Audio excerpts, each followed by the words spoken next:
इस जीवन में कभी संत को खोजना चाहिए, किसी संत की शरण में जाना चाहिए। भगवत कृपा से संत की शरण प्राप्त हो जाए, भगवान की कथा सुनने को मिले, सत्संग प्राप्त हो तो जीवन को सुंदर बनाना चाहिए। सत्संग की कितनी बड़ी महिमा है संतों ने बताया। कहते हैं एक जन्म के नहीं, जन्म जन्मांतरों के पुण्य फल जब उदित होते हैं तब कहीं जाकर के सत्संग की प्राप्ति होती है। और जीवन में एक पल का सत्संग भी जीवन को बदलने के लिए बहुत होता है। कदाचित हमारे मन में एक विचार आता है, ये जो सत्संग है ये केवल भगवान से ही मिलाता है, लेकिन ऐसा नहीं है। सत्संग में जाने से हमें संसार के रास्ते भी पता चलते हैं। संसार सागर में रहते हुए कैसे जीवन को व्यतीत करना है, जीवन जीने की कलाएं भी सत्संग में आने से, कथा में आने से मिलती हैं। सुनने को सब कुछ प्राप्त हो जाता है सत्संग में। कहते जब जीवन में सत्संग आता है तो अज्ञान का अंधकार हमारे अंदर से मिटता है और ज्ञान का प्रकाश उदित हो जाता है। संत महात्मा ऋषि मुनियों ने सत्संग का वर्णन करते हुए भागवत की महिमा का गान आरंभ किया। कहते हैं भगवन जन्मांतरे भवेत पुण्यम तथा भागवतम लभेत। व्यक्ति जीवन में अनेकों प्रकार के कर्म करता रहता है, धर्म करता रहता है। शादी विवाह न जाने किन किन कार्यक्रमों में हम धन को लगाते रहते, मन को तन को लगाए रखते हैं, पर श्रीमद् भागवत जैसा पवित्र अनुष्ठान जीवन में कभी एक या दो बार ही व्यक्ति कर पाता है। और जब भी श्रीमद् भागवत जैसा दिव्य आनंद महोत्सव मनाने का अवसर मिले, उसका भरपूर आनंद लेना ही चाहिए। महात्माओं ने बताया है पितरों के मोक्ष का सबसे उत्तम कोटि का उपाय, पितृमोक्ष का सर्वश्रेष्ठ उपाय श्रीमद् भागवत है। जो काम जीवन में किसी और उपाय से ना बन रहे हो, वो काम भागवत कथा सुनने मात्र से बनने लग जाते हैं। जीवन में किसी भी प्रकार की कोई परेशानी आ रही हो, कष्ट आ रहे हो, संकटों से जीवन घिरा हुआ हो, समझना चाहिए पितृदोष हमारे ऊपर है, पितरों को शांति नहीं मिली। आपको पता है, कहते हैं सबसे बड़ी कृपा भी पितरों की होती है। देवताओं की पूजा तभी फलित होती है जब हम पितरों की सेवा पूजा अच्छे से करते हैं। जिनके पितृ देवता प्रसन्न हैं, उनसे देवता भी प्रसन्न हो जाते हैं। और जिनके पितृ देवता प्रसन्न नहीं है, जहां मर्जी जाकर के मत्था टेकें, भोग प्रसाद चढ़ाएं, लेकिन कष्ट नहीं मिटते हैं। इसलिए पितरों को प्रसन्न करने के लिए भागवत कथा सुननी ही चाहिए। बड़ी सुंदर कथा आती है।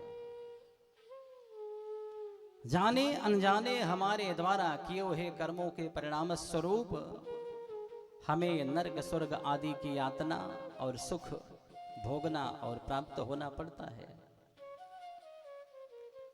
पर कहते हैं जब भी अपने वंश में कोई भी व्यक्ति भागवत कथा करवाने का संकल्प लेता है, तो पितृलोक में बैठे पितृ देवता प्रसन्न हो जाते हैं, गदगद हो जाते हैं कि हमारी वंश परंपरा में आए हुए कोई बालक ने भागवत कथा करवाने का संकल्प किया है।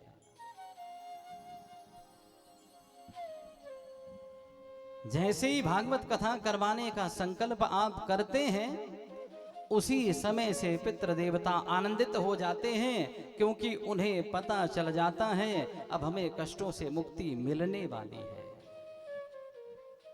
लेकिन जब भी भागवत करवाने का संकल्प मन में आए तो भागवत ही करवानी चाहिए, नाच गाना नहीं करवाना चाहिए। हमारे समाज की परंपरा हो गई है, बोले जो जितना बढ़िया नचाए उतना बढ़िया ही कथावाचक है। पर विचार करें, अगर नाचने गाने से नचाने से धुंधकारी की मुक्ति हो गई होती तो गोकर्ण जी को भागवत सुनाने की जरूरत क्यों पड़ती है। जब भी जीवन में भागवत कथा करवाने का सौभाग्य प्राप्त हो तो मंच में विराजमान वक्ता से निवेदन करें, महाराज भजन तो हम मोबाइल में भी सुन लेंगे, वैसे भी घर में सुनते रहते हैं, लेकिन आप तो हमारे पितरों की शांति के लिए, हमारे देवताओं की प्रसन्नता के लिए, हमारे वंश परंपरा के कल्याण के लिए, उत्तरोत्तर वृद्धि के लिए आप तो संपूर्ण भागवत की कथा ही सुनाएं प्रेम से। और जब भी किसी वैष्णव संत के मुख से भागवत की कथा सुनने को मिलती है तो जीवन के सारे पाप ताप मिट जाते हैं और जीवन में तरक्की अपने आप होने लग जाती है, चाहे आध्यात्मिक हो चाहे भौतिक हो। श्री वेदव्यास जी महाराज ने भागवत की महिमा का गान करना आरंभ किया।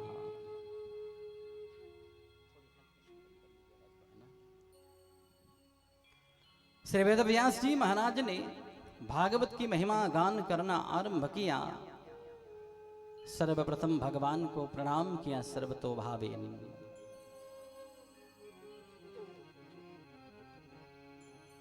सच्चिदानंद रूपाय विश्वोत्पत्त्यादि हेतवे तापत्रय विनाशाय श्री कृष्णाय वयं नमः। वेदव्यास जी महाराज कहते हैं, सत्य स्वरूप चिद स्वरूप आनंद स्वरूप भगवान के चरणों में हम प्रणाम करते हैं। भगवान के स्वरूप का वर्णन किया, बोले भगवान सत स्वरूप है, ये संसार असत है, झूठा है, भगवान ही सच है, भगवान ही सत्य है, इसलिए भगवान को सत्य स्वरूप कह के वेदव्यास ने पुकारा। जिनके प्रकाश से, जिनके तेज से जगत प्रकाशित है, उन तेज स्वरूप उन चिद स्वरूप भगवान को प्रणाम किया वेदव्यास ने। और कहते हैं, जिनके जीवन में भगवान के प्रति प्रेम हो जाए उनके जीवन में आनंद ही आनंद भर जाता है, क्योंकि भगवान आनंद स्वरूप हैं। वेदव्यास ने भगवान को आनंद स्वरूप कह करके पुकारा। कहते हैं, भगवान करते क्या हैं? बोले संसार को बनाते हैं, उसका पालन करते हैं और अंत में समस्त सृष्टि को अपने हृदय में समेट करके चिर निद्रा में सो जाते हैं। विश्व की उत्पत्ति स्थिति और लय के हेतु बनते हैं। बड़ा सुंदर भाव वेदव्यास ने प्रकट किया। कहते हैं, तापत्रय विनाशाय, भगवान के नामों को गायन करने वाले के जीवन से तीनों प्रकार के ताप मिट जाते हैं। कहते हैं, दैहिक दैविक भौतिक, जो तीन तरह के ताप होते हैं। त्रितापों से मुक्ति प्राप्त हो जाती है। तीन तरह के ताप कौन से होते हैं?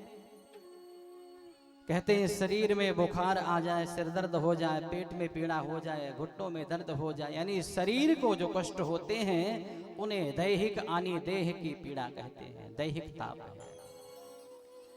देवताओं के द्वारा कहीं ज्यादा बरसात हो गई, कहीं बिल्कुल बरसात नहीं हुई, कहीं तूफान आ गया, कहीं आग लग गई, ऐसे कोई अचानक आपत्ति विपत्ति जो आती हैं देवताओं के द्वारा, उसे दैविक ताप कहते हैं। और एक होता है भौतिक ताप, जिसे हम आपस में एक दूसरे को अपने मन से, वाणी से, कर्मों से कष्ट पहुंचाते हैं, लड़ाई झगड़े आपस में करते हैं, उसे सांसारिक भौतिक ताप कहते हैं। श्री वेदव्यास जी महाराज ने निवेदन किया, जो भगवान की कथा का सहारा लेता है, जो भगवान के नामों के सहारे चलता है, जो भगवान के नामों का जप करता है प्रेम पूर्वक, उसके जीवन से तीनों प्रकार के ताप मिट जाते हैं, क्योंकि वो भगवान के आनंद विभूति में लीन हो जाता है। भगवान कृष्ण के ऐसे दिव्य स्वरूप का वर्णन करते हुए, दर्शन करते हुए वेदव्यास परमानंद को प्राप्त हो गए और बोले, मैं अकेले नहीं, पूरे संसार विश्व ब्रह्मांड की ओर से मैं भगवान के चरणों में प्रणाम करता हूं। लीला बिहारी परम कांतिमान परम दिव्य योगेश्वर कृष्ण के चरणों में प्रणाम करते हुए वेदव्यास ने अपनी वाणी को आगे निःसृत किया। भागवत के महात्म को वर्णन करने से पहले पूज्य वेदव्यास जी महाराज ने विचार किया, मैं सुखदेव का पिता हूं, सुखदेव मेरा पुत्र है, मैं सुखदेव का पिता हूं, फिर भी मेरा मन होता है कि मैं सुखदेव को थोड़ा स्मरण करूं, सुखदेव को याद करूं, क्योंकि भागवत के प्रथम वक्ता श्री सुखदेव जी महाराज ही हैं जिन्होंने महाराज परीक्षित को भागवत की कथा सुनाई। इसलिए श्री सुखदेव जी महाराज को वेदव्यास ने प्रेम से याद किया।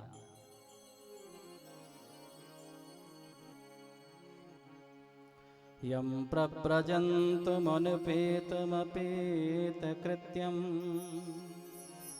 द्वैपायनो विरह कातर आजुहाव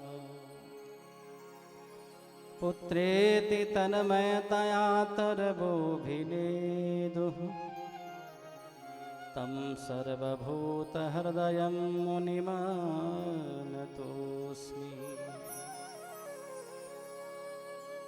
श्री वेदव्यास जी महाराज कहते मैं सुखदेव को स्मरण करता हूँ। ये उस समय की छटा है, श्री सुखदेव जी महाराज का अभी अभी जन्म हुआ था। भगवान कृष्ण का दर्शन करने के बाद जन्म लिया। 12 वर्षों के बाद सुखदेव जी जन्म लेते हैं और जन्म लेते ही वन की ओर चल देते हैं तपस्या के लिए,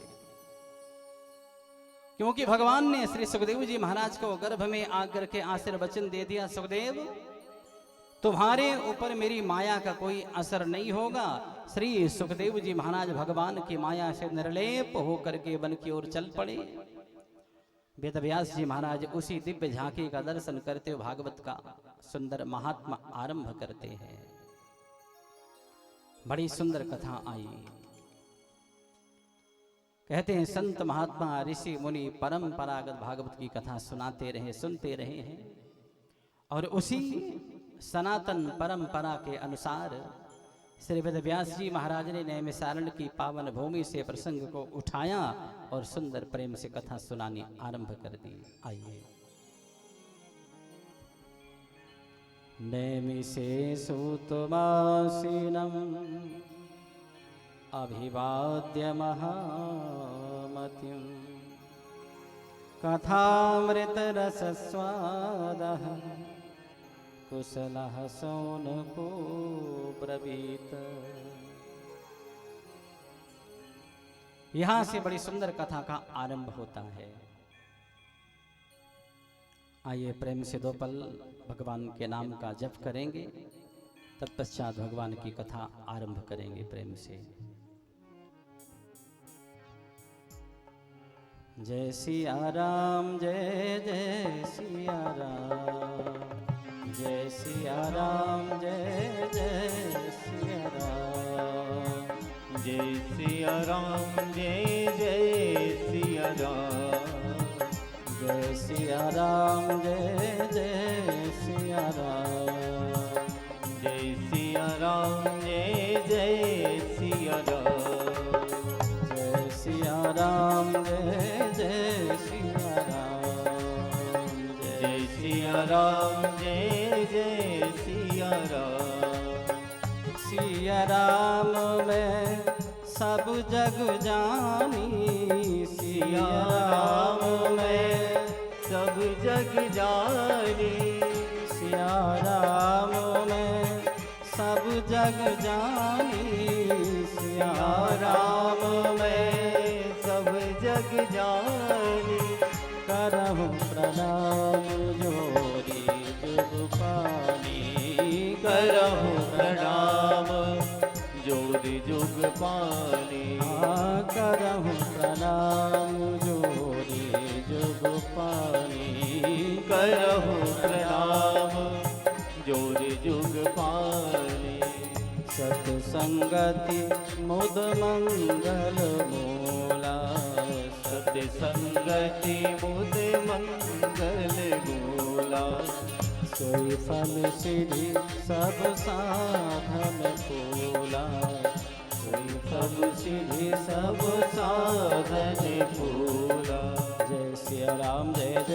सिया राम, जय सिया राम, जय जय सिया राम, जय सिया राम, जय जय सिया राम, जय सिया राम, जय जय सिया राम, जय सिया राम, जय जय सिया राम, जय सिया राम, जय जय सिया राम, जय सिया राम, जय जय सिया राम, जय सिया राम, जय जय सिया राम, जय सिया राम, जय जय सिया राम, जय सिया राम, जय जय सिया राम, जय सिया राम, जय जय सिया राम, जय सिया राम, जय जय सिया राम, जय सिया राम, जय जय सिया राम, जय सिया राम, जय जय सिया राम, जय सिया राम, जय जय सिया राम, जय सिया राम, जय जय सिया राम, जय सिया राम, जय जय सिया राम, जय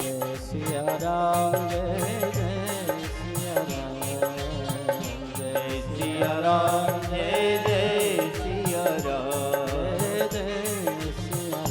जय जय सिया राम, जय जय सिया राम, जय जय सिया राम। आइए भगवान की कथा की ओर प्रेम से चलते हैं। आप सभी को आवाज साफ सुनाई पड़ रही है? ठीक है। और मेरी भाषा समझ में आ रही कि नहीं आ रही? ठीक है। जहां भी कोई कमी हो, ना समझ में आए तो मैं और भी सरल बना के बोलूंगा, और थोड़ी थोड़ी यहाँ की भाषा भी बोल लेता हूं मैं, तो अच्छो लग रहा है कि नहीं? नहीं फिर यहाँ वाली में बोलेंगे और क्या करेंगे। भगवान की कथा, ये जो भागवत कथा सुनने आज हम सभी बैठे हैं प्रेम से, हमें जानना जरूरी है ये कथा है क्या, कहां से आई है, किसने किसे सुनाया, इसे सुनने से क्या लाभ मिलता है, ये सब कुछ हमें पता होना चाहिए। अब से पहले आपने न जाने कितनी कथाएं सुनी होंगी।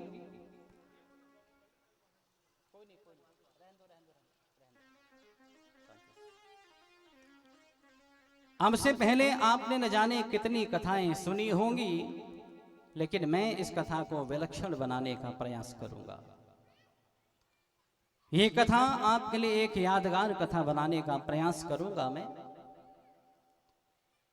और भगवान की ऐसी कृपा है, ये जो श्रीमद् भागवत की कथा आपको प्रेम से सुनाई जा रही है, अगर 7 दिन प्रेम से आपने भगवान की भागवत कथा को मन से सुना, ते परमात्मा का वचन है, आप जो भी संकल्प लेकर के बैठे होंगे, सभी का संकल्प जरूर पूरा होता है।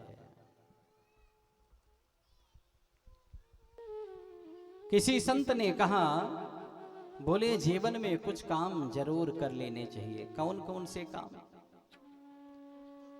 बोले जीवन यात्रा समाप्त करने से पहले चारों धाम की यात्रा जरूर कर लेनी चाहिए। भक्तों ने कहा, महाराज आपने बड़ी सुंदर बात कही, चारों धाम की यात्रा।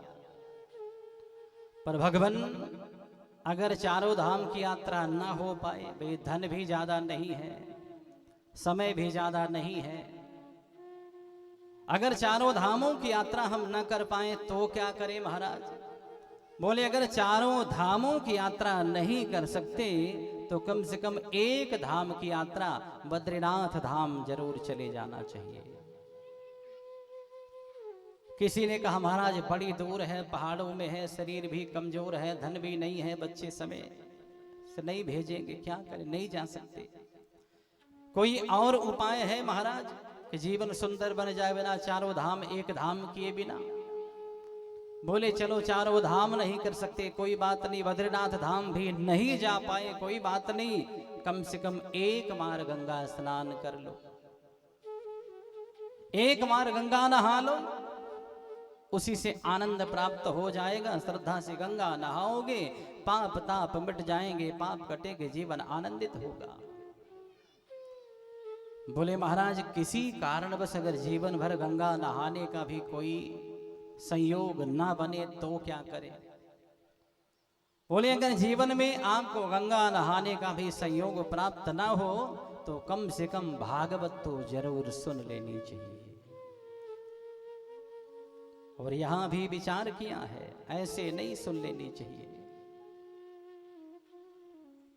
वक्ता का निर्णय करते समय बड़ा विचार करना चाहिए। हमारे यजमानों को साधारण मत समझना। 3 महीने इन्होंने पूरा यूट्यूब चैनल छाना है, बड़े बड़े आचार्यों से, पंडितों से सलाह ली, तब मुझे जाके इन्होंने पक्का किया है।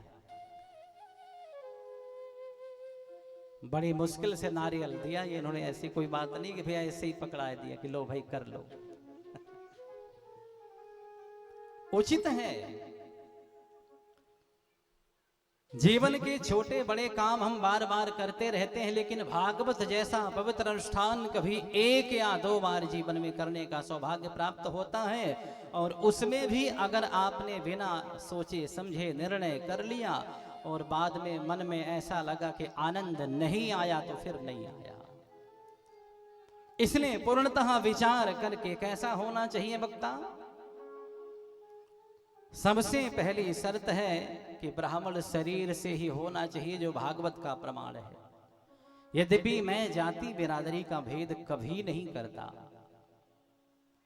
अभी हिमाचल प्रदेश में मेरी कथा चल रही थी, वहाँ हमारे कुछ श्रोताओं ने, कुछ हमारे भक्तों ने कहा कि अभी जाति बिरादरी का भेदभाव बड़ा ज़्यादा चल रहा है, तो आप कुछ उसके विषय में बोलिए। तो मैंने बोला था, और उसी को हमारे शिष्यों ने पंक्तिबद्ध करके लिखा है। तो मैं अजय से कहूँगा, एक बैनर बनवा के, कुछ पर्चे बनवा करके लोगों को दिए जाएंगे। शास्त्रों में ऐसा वर्णन है कि कभी कोई ऐसा दोष नहीं रहा है, हमारी समाज में कोई ऐसी विकृति नहीं रही है, कभी कोई जाति बिरादरी का छुआछूत भेदभाव वाला नाटक नहीं रहा है। हमारे ऋषि मुनियों ने, हमारे पूर्वजों ने वर्ण व्यवस्था इसलिए बनाई थी ताकि समाज सुचारू रूप से चलता रहे। जैसे एक पिता अपने घर के 4 बेटों को 4 काम सौंप देता है, निश्चिंत होकर बैठ जाता, बेटा तुम ये करके आओ, तुम ये लेकर के आना, तुम ये काम करो। विचार करें, अगर एक ही काम के लिए एक पिता अपने 4 बेटों को भेज दे तो सारे काम कैसे पूरे होंगे। इसलिए एक पिता ने अपने 4 पुत्रों को 4 दिशाओं में 4 काम सौंप करके भेजा, 4 काम साथ पूरे हो गए। तो हमारे ऋषि मुनियों ने हमारी जो वर्ण व्यवस्था बनाई है, उन्होंने समाज को सुचारू रूप से चलाए रखने के लिए वर्ण व्यवस्था बनाई, बाकी छुआछूत का भेदभाव कभी नहीं रखा। मैंने उसमें कुछ अपना विचार रखा है। 1 दिन 2 दिन में एक बैनर भी उसका लग जाएगा, कुछ पर्चे भी बटेंगे। मेरा उद्देश्य होता है कि जितना अधिक से अधिक हो सके समाज की विकृतियों को, समाज की बुराइयों को मिटाया जाए। न जाने कितने वर्षों से हमारे समाज को छिन्न भिन्न करने का प्रयास किया जा रहा लोगों के द्वारा, पर जब तक हम समझदार नहीं होंगे तो हम दूसरों की मानसिकता का शिकार होते रहेंगे। और जब हम समझदार हो जाएंगे, फिर किसी के गुमराह करने से हमारे अंदर कोई विकृति नहीं होगी। सबसे पहली शर्त है, कहते हैं वक्ता जो भागवत का हो, व्यास मंच में बैठे, वो ब्राह्मण शरीर से होना चाहिए, विप्रो। दूसरा, विरक्त होना चाहिए। यहां 2 भाव हैं। विरक्त का मतलब केवल विवाह न करना ही विरक्ति नहीं है। मान लो किसी ने विवाह किया है, सदगृहस्थ है, तो भी कोई आपत्ति नहीं है, लेकिन लोभी नहीं होना चाहिए। जो लोभी है, जो लालची है, वो विरक्त होकर के, महात्मा होकर के भी विरक्त नहीं है, और जो गृहस्थ होकर के भी लोभ लालच से परे है, वही है विरक्त। तो वक्ता के अंदर धन का लोभ नहीं होना चाहिए। अगर धन का लोभी होगा तो भगवान का प्रेमी नहीं होगा, भगवान से प्रेम नहीं करना चाहेगा, केवल धन चाहिए उसे। और जो भगवान का प्रेमी नहीं होगा, भगवत प्रेमी नहीं होगा, जिसके हृदय में भगवान के लिए प्रेम नहीं होगा, उसकी वाणी से न तो देवता प्रसन्न होते हैं और ना ही पितरों को शांति मिलती है। सबसे पहली संत वक्ता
ने कहा हाँ महाराज बता दिया इन्होंने, सिक्का तो जीत लिया।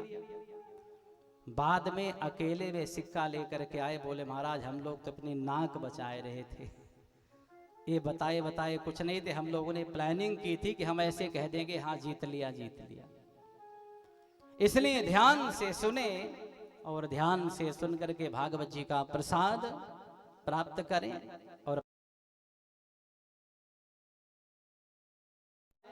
भगवान नारायण ने ब्रह्मा जी को सुनाई, ब्रह्मा जी ने देवर्षि नारद को सुनाई, देवर्षि नारद ने वेद व्यास को सुना दिया, वेद व्यास ने सुखदेव को सुनाया, सुखदेव ने परीक्षित को सुनाया, परीक्षित की सभा में बैठ करके सूत जी ने भी सुना था, सूत जी ने नैमिषारण्य की पावन भूमि पर विराजमान 88,000 ऋषि मुनि सौनकादिक को सुनाया।